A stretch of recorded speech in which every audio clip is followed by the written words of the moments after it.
Yes, we did it.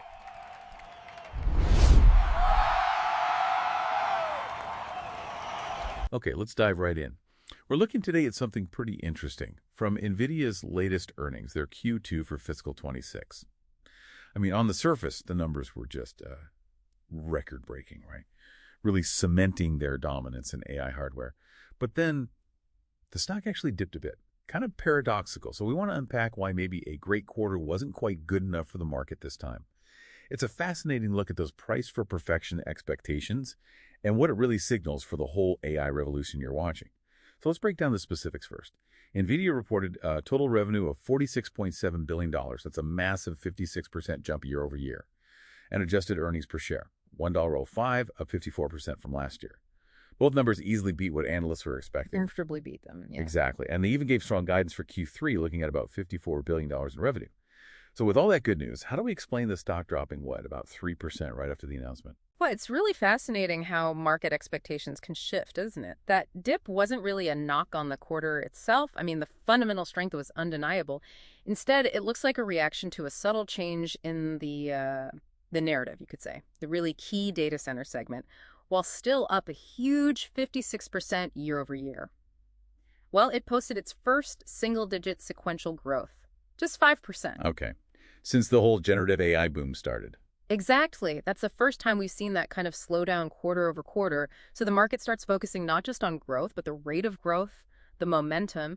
For you, this kind of signals a maturing market where even amazing numbers get scrutinized more heavily. And it brings up another point, too, the whole geopolitical angle. Right, the China situation. That's always lurking in the background, isn't it? The report confirmed, flat out, zero sales of their H20 chip, that's the one tailored for China to customers there this quarter, because of the U.S. export rules. Zero sales, yeah. And, crucially, management's Q3 forecast, even though it's strong, assumes no H20 shipments to China in Q3 either. So even though Nvidia apparently has the licenses they need, Chinese customers aren't placing big orders. There are reports they're being pushed towards, homegrown chips.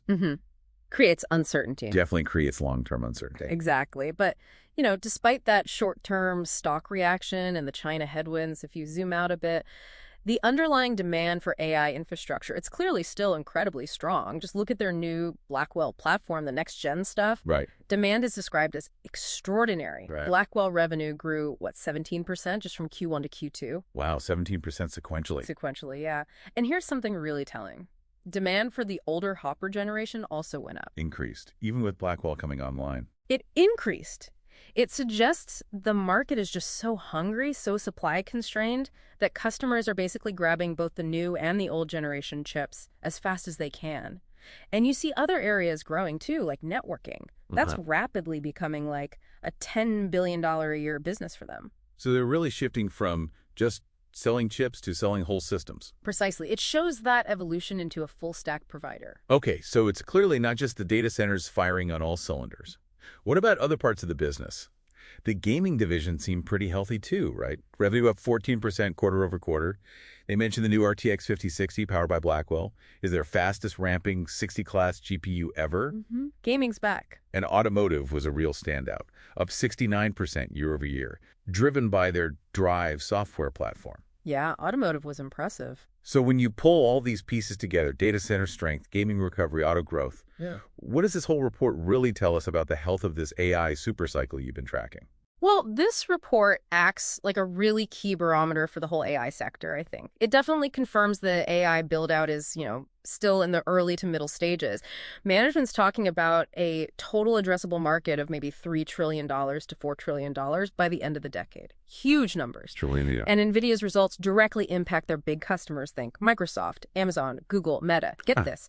One single customer accounted for 23% of NVIDIA's revenue this quarter. 23%. From one company. Yep. That just underscores the sheer scale of the spending happening. But, and here's the challenge, as NVIDIA gets this big, you hit the law of large numbers. It's just mathematically harder to maintain those explosive growth rates. Growing over 50% year over year when your revenue base is already heading towards, say, $250 billion annually. That's a monumental task. It's like trying to double the speed of a giant ocean liner versus a speedboat. Exactly. It's a great analogy. So the path forward isn't just about absolute growth anymore. It's going to be judged heavily on the rate of that growth and how skillfully they navigate these external risks like China. Right. So the takeaway seems to be that Nvidia's fundamental performance is still, frankly, extraordinary. But they're now wrestling with that law of large numbers and also just sky-high investor expectations. It feels like a new chapter. Less about those easy triple-digit growth figures we saw earlier and more about managing enormous scale, increasing competition down the road, and those tricky geopolitical factors. Which really leaves an important question for you listening. As these tech giants mature, even while leading revolutions, how does your own understanding of the AI investment landscape need to evolve? How do you evaluate success when even record-breaking isn't always perceived as good enough? Something to think about.